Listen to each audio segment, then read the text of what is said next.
নবান্নের গদি কিন্তু বন্ধুরা চিরস্থায়ী নয়, মানুষের ভালোবাসায় চিরস্থায়ী। আমার মাননীয় মুখ্যমন্ত্রীর কাছে একটাই অনুরোধ, আপনি সকলের ভালোবাসা পেয়ে সকলের মুখ্যমন্ত্রী হয়ে উঠুন। আপনি যেন সকলের মুখ্যমন্ত্রী হয়ে উঠতে পারেন। আমরা ভোট দিয়েছি শাসক হিসাবে নয়, ক্ষত সারানোর জন্য। এই পশ্চিমবাংলায় যে ক্ষত হয়ে গেছিল সেই ক্ষত থেকে মুক্তি পাওয়ার জন্য আমরা চাই আর আরজি করের মতো যেন আমাদের সঙ্গে ঘটনা না ঘটে। আর আমাদের এখানের যে শ্রমিকদের যে অবস্থা, বাইরে যেতে হচ্ছে, তাদেরকে যেন না যেতে হয়। তারা যে পরিযায়ী শ্রমিক হয়ে গেছে, তারা যেন এখন মা বাবার সঙ্গে দুবেলা দুমুঠো খাবার খেতে পায়।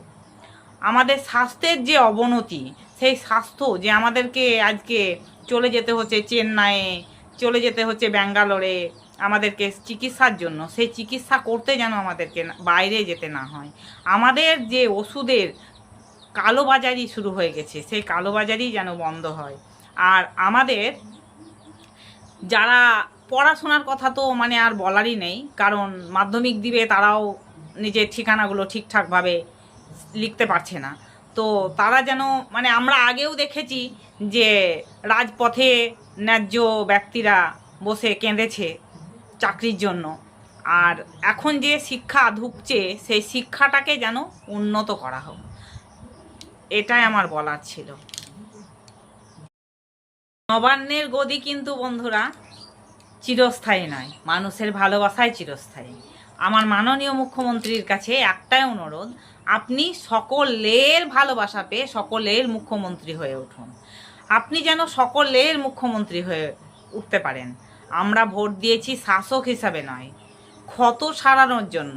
এই পশ্চিমবাংলায় যে ক্ষত হয়ে গেছিল সেই ক্ষত থেকে মুক্তি পাওয়ার জন্য আমরা চাই আর আরজি করের মতো যেন আমাদের সঙ্গে ঘটনা না ঘটে।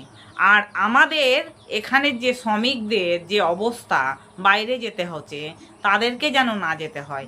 তারা যে পরিযায়ী শ্রমিক হয়ে গেছে, তারা যেন এখন মা বাবার সঙ্গে দুবেলা দুমুঠো খাবার খেতে পায়। আমাদের স্বাস্থ্যের যে অবনতি, সেই স্বাস্থ্য যে আমাদেরকে আজকে চলে যেতে হচ্ছে চেন্নাইয়ে, চলে যেতে হচ্ছে ব্যাঙ্গালোরে আমাদেরকে চিকিৎসার জন্য, সেই চিকিৎসা করতে যেন আমাদেরকে বাইরে যেতে না হয়। আমাদের যে ওষুধের কালোবাজারি শুরু হয়ে গেছে, সেই কালোবাজারি যেন বন্ধ হয়। আর আমাদের যারা পড়াশোনার কথা তো আর বলারই নেই, কারণ মাধ্যমিক দিবে তারাও নিজের ঠিকানাগুলো ঠিকঠাকভাবে